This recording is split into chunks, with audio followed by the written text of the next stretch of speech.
just you get to choose.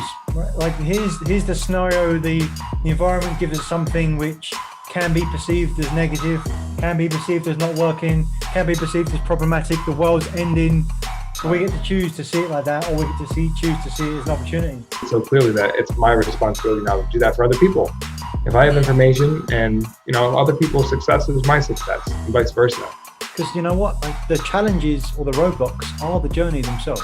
There's no big things. It's all little things compounding on top of each other.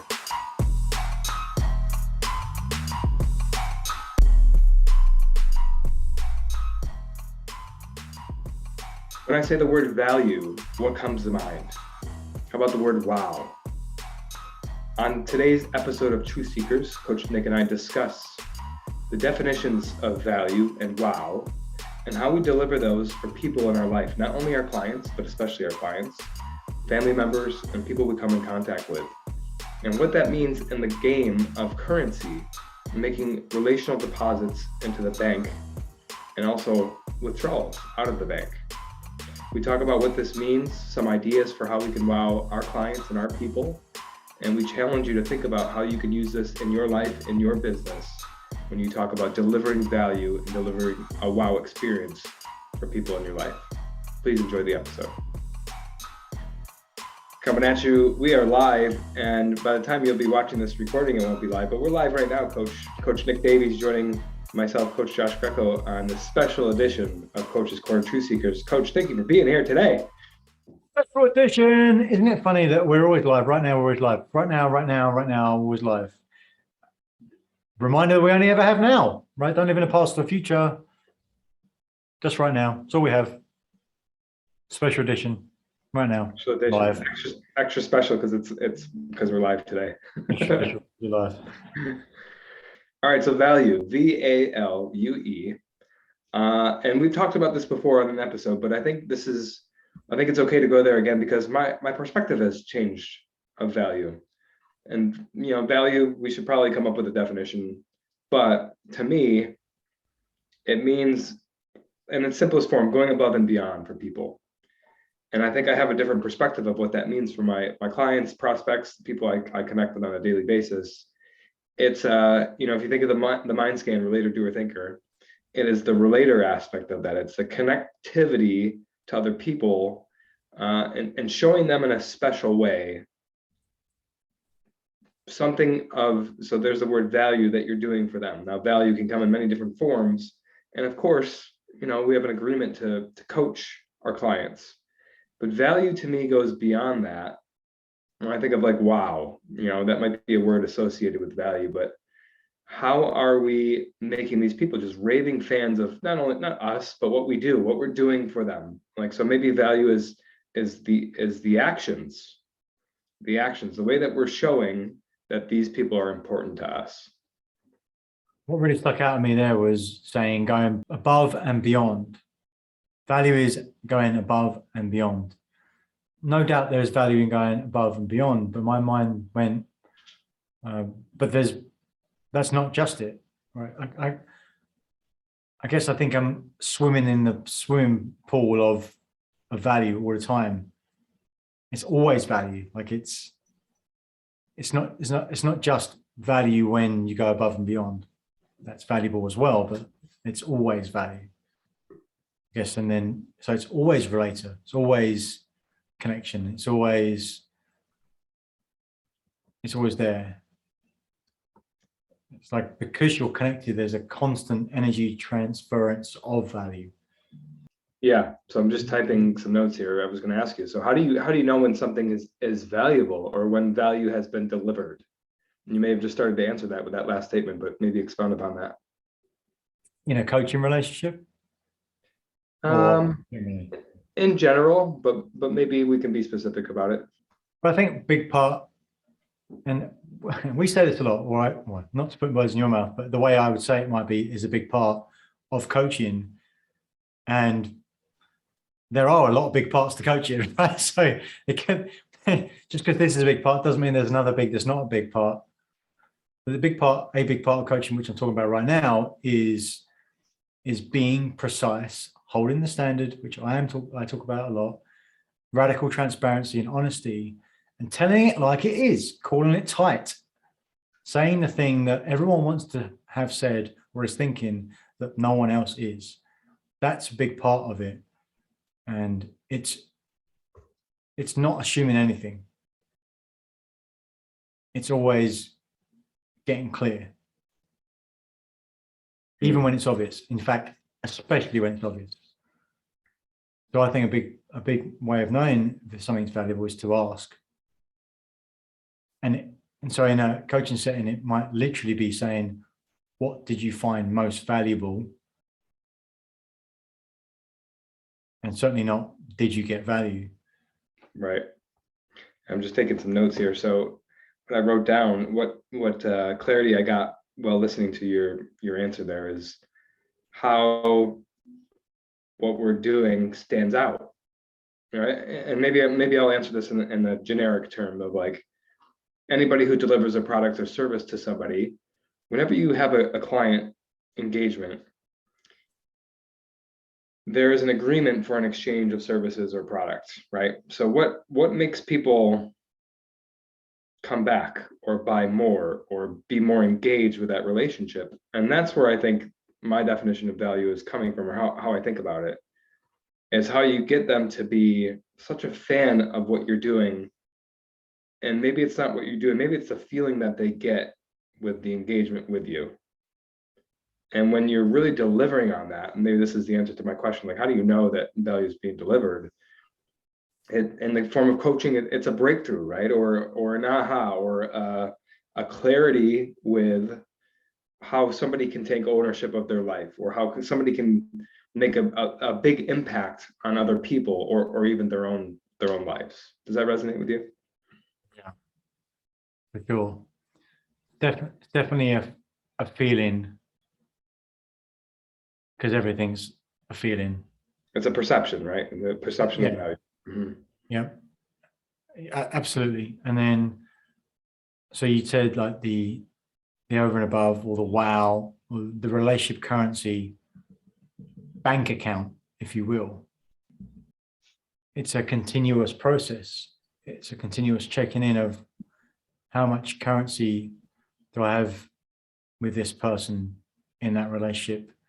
Like, how is my bank account in credit or debit? How many withdrawals have I made versus how many deposits have I made?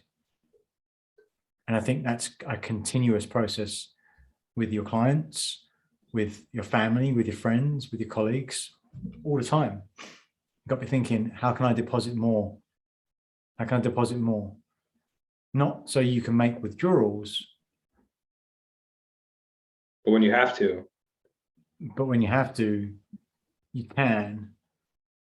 So I'm just trying to extend the analogy because there's a part missing there. It's you get dividends, or it's you get invitations. It's like if you have enough money in your checking account, the bank says you now are a platinum client because you've made enough deposits that you now get things that others do not. Mm. It's the same thing in relationships. Now this is available for you. It's like if I make enough deposits to you, coach, that if you ever get married, I get an invite to your bachelor party. I like that you said bachelor party, not wedding.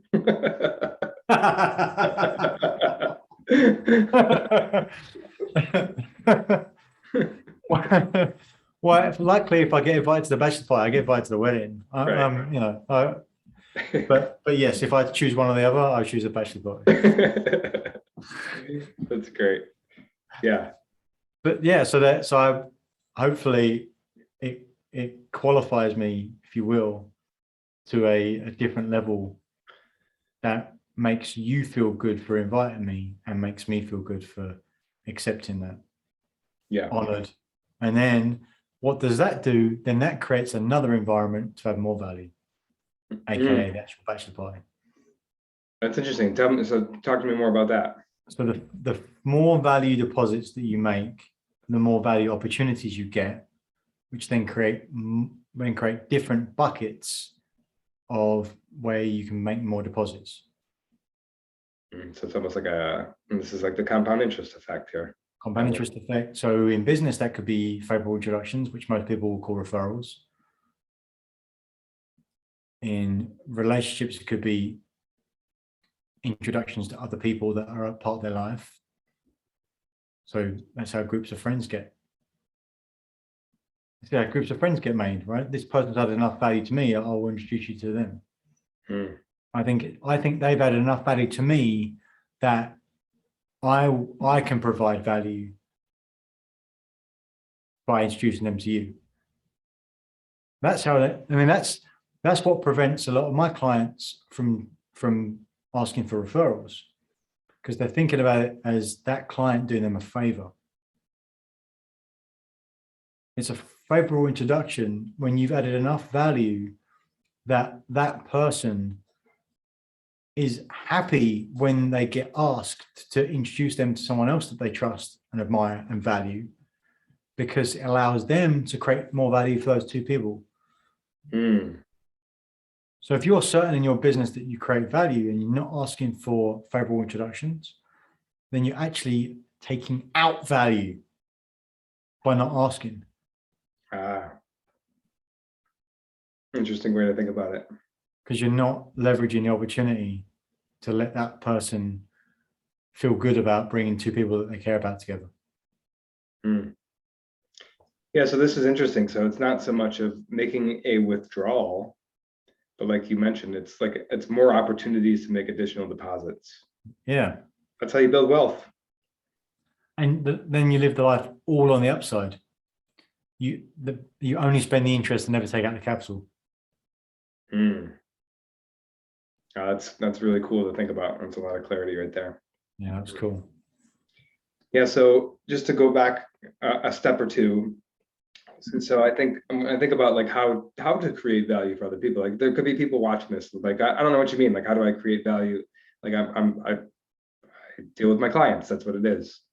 I think it's another level of engagement or listening or understanding or paying attention to the things that, I don't know, make me feel good or improve my life or give me opportunities.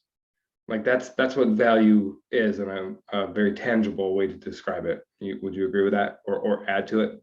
Provide something that wasn't there before, that's of use to the person that perceives it. Yeah, and part of that value is that it's unique to each individual. It's different for everybody else. I could deliver a form of value to one person, maybe one of my clients, that if I delivered the same thing to another one of my clients, they wouldn't find it valuable. That's what I think is cool about it, is that it's unique to people. So maybe that would add that to my definition of delivering that value, delivering that wow. It makes them feel like I took the time, which I did, to listen to something that is unique to them and make their life better. Whereas if I deliver the same thing for somebody else, okay, I want to think about this, because talk today to a client who were measuring the amount of value that they deliver for their clients. And one of the things they were doing was writing a handwritten note to somebody. And we were trying to understand if that qualifies as like a wow, like above and beyond. And it's interesting because I think it could be yes, it could be no. Because in certain industries where maybe that is just not a thing, that is above and beyond. But when we got to talking, I said, do your competitors do this? How often do you do this? It was something that regularly is in the industry that she works in. So it was interesting because it's different for different scenarios. And I would not qualify that in her instance as a wow or delivering extra value, especially when you think about the person who's opening it. Their reaction could be something like, oh, another handwritten note. So isn't that interesting, right? Because a handwritten note, like you and I have received that, it wows us, right? Like I get 10 pieces of mail, 9 of them are bills. If I get a handwritten note, it's pretty cool. Right? But to somebody else who's opening up 5 handwritten notes a week or whatever, it's different. It feels different. So I think it's that delivery, that custom made delivery that makes all the difference, no matter what it is. Yeah, it's fascinating. And what popped into my mind was buying Christmas presents or birthday presents for people that have everything. Mhm. You know, people say, "Oh, what do you get someone that has everything?" Or this is the perfect gift for someone who has everything. Well, that in that circumstance, it's perfect because it's something that not many people have. Let's say, so therefore it creates some uniqueness. But yeah, the irony of it is like, well, you're trying to create uniqueness at scale. So in understanding the specificity, because like, well, I could just go out and buy that, or that person could just go out and buy that. So giving them that is not valuable because they can go buy it themselves. But understanding that and using that approach to even to someone who doesn't have anything is going to create a lot more value. You give a $50 gas card to someone who's got a private jet, like there's not going to be a value add. If you give a $50 gift card to someone who works for a living and is on the paycheck to paycheck, that's going to make a difference. Coach, give an example of something you would get somebody who has a private jet. Like, how would you wow somebody like that? Because it's very common for people to think, they do have that. I have to, I don't have enough money to be able to wow somebody like that. And we know that's not true, right? So what might you consider getting somebody who has their own private jet? Yeah, and before I answer that, I'd come back to the other one because like the gas card example, what popped in my mind as well is like that's a practical value, as in it's useful, that's helpful. So then you can toe the line. So extremes where someone like has no money and they need a gas card to get to work so they can make money, versus the private jet guy. Then in the middle of it, it could be like helpful to have $50 of gas. Like good, thank you. But if it's not something that's weighing on you emotionally as well, it's not going to have as much value. So that's a balance to be thought about as well. Just like it is when someone buys something, they do it for emotional reasons, but they justify with logic. When providing value, the real value comes from the emotional and maybe the practicality part is how it can be realized, let's say. Mm-hmm. Like the strategy versus the mindset. Yeah, I'm with you. So, like, for example, somebody on a weekly basis who struggles, like their tank is on empty, they fill it up with like $5, right? That, yes, the utility is helping, but you're also giving them like peace of mind. Like, there's other stuff besides the utility of being able to fill their tank up. Yeah, yeah. So, what would you give someone on a private jet? Well, I mean, the quick answer is like I don't know, and I'd only know from knowing the person. So that is what sets people apart, is finding out, right? And this is why it's okay to share secrets of success, as we're doing right now. It's the point of this is because you have to actually do them to get the results. Like everyone knows that in order to feel good, look good, have lots of energy, you need to eat the right foods. No secret. But you actually have to do it in order to get the result. So in order to get your friend with a private jet, I got friends in high places, Coach. gift that a client of mine said yesterday, went to a conference. On the way back, he sat next to a guy who was a VP at Gulfstream. Well, that was cool. So I got on a connection. I can get there now. So I'd have to know about the person. You'd have to know. You'd have to figure out. You'd have to be committed to go, what is this person like? What do they enjoy? So that's the thought process. Will be, okay, what do you know about this person? What's in their life? What have you seen them doing? What are they known for? Where are they from?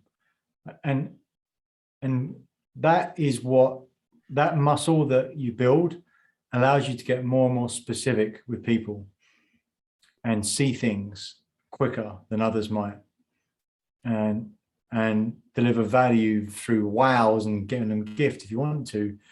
But that immediate part is having someone just in an interaction and you picking up a specific way they say something, or a reference to where they grew up, or something that they like to do, and be able to immediately use that and play it back to them in some way. Oh, I heard you mention that you are a big soccer fan. That's cool. I grew up in England, but it's funny because everyone would ask me, you're a big football fan, and I'm say no, and you catch people out like, who's your team? What do you do? Like, tell me about. And so you've got like a connection through yourself to them, and that allows you an entry point which others may not get because it's unique. Bingo. Very well said. I might just to play with this, like somebody who has their own jet, like enhance that experience somehow, right? It could be something like putting their nickname on a plaque so that they can hang on the inside of a door somewhere. But to your point, you want to know more about would they even like something like that. But there's so many things you could do inside of such a big thing that they already have to enhance that experience a little bit, or to remind them of something that's important to them while they're taking their private jet rides. And to go back to the principle of falling in love with the process, you've got to have fun with it as well, because if you don't know a person well and you're trying to wow them with something unique, you might know something about them, but you might not know everything about them. You might buy that guy, bumps into my mum, it's like a little mini jet that they can put on their desk. It's like a replica of their own jet on their desk. That's quite fun, but they might think that's like insulting or something. They might think, and you don't know. But you don't know either way, good or bad. So you want to go, oh, I have fun with this. Like I'm getting this for them, but I'm having fun doing it. And so regardless of what happens, it's intention's good and I feel good about it. And that's a relation. So back full circle, that's a relationship deposit value to yourself. Ooh. In your own value bank, personal bank. And what a good reminder that that's possible. Necessary. Yeah. If you don't trust yourself or value yourself, how could you expect anyone else to value you? God, I got my takeaway today. Before you can deliver value for other people, you need to understand how you're providing value to yourself. Maybe that means you can only come up with these value ideas is if you're in the right mindset, or if you understand the principle for yourself. You can't give away something you don't have. I'll give away something you don't have. Think about the mind scan, empathy versus self-empathy. People all about how can I help others, how can I help others, how can I help others, and they're not doing anything that they need for them. Eventually, their bank account runs out. You go into negative. You're in debt to yourself, and that manifests itself in a different way, like getting sick, because you're going to be stressing because you're not taking time for you because there's too much to do for everyone else, and eventually you're not going to be there to help everyone else. So it's actually selfish not to help yourself. Is that your takeaway today, Coach? I just love going full circle on this stuff. Yeah. Because you do that, it's like the difference between choosing a side to look at, which one's helpful, versus there's only one way to go forward, and that's up. Or more value. More value. How can you double and triple the value? If you're watching this, this is your challenge this week. Think of a way you can provide value. Pick one person, one client, one customer, one family member. Double the value today. Come up with an idea, something that makes them tick, that it's kind of like the thought that counts, mix in with the utility, but something that lets them know that you're thinking about them and you're making their life easier, better. You're solving a problem for them. Go above and beyond for people. Deliver value today. Coach, thank you. Go deliver value. Keep delivering value as you always do. And we'll see you next week on Truth Seekers. Thank you, Coach.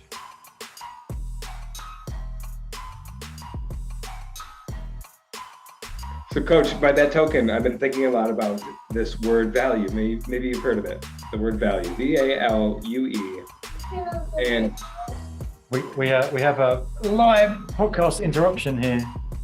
What do you want, babe? Can you turn on Gabby? Waverly, who is Gabby? How do you even know my name? You don't remember me? 8. I was over for July 4th weekend. It was a long time ago. Well, you do look a lot different than you did then, to be fair. I think I had a big old beard. Can you close the door for me, please? Thank you for watching another episode of Truth Seekers. We appreciate your interaction, so please comment, like, subscribe to YouTube, Apple Podcasts or Spotify, wherever you get your podcasts. And if you want more, check out some of our links to our masterclass, The Achiever's Mindset, and come join our LinkedIn group. And what do you want to see more of? Remember, we're here to share the simple secrets of successful. So help us do that. What do you want to see? What do you want to see more of? Thanks, and see you again next time.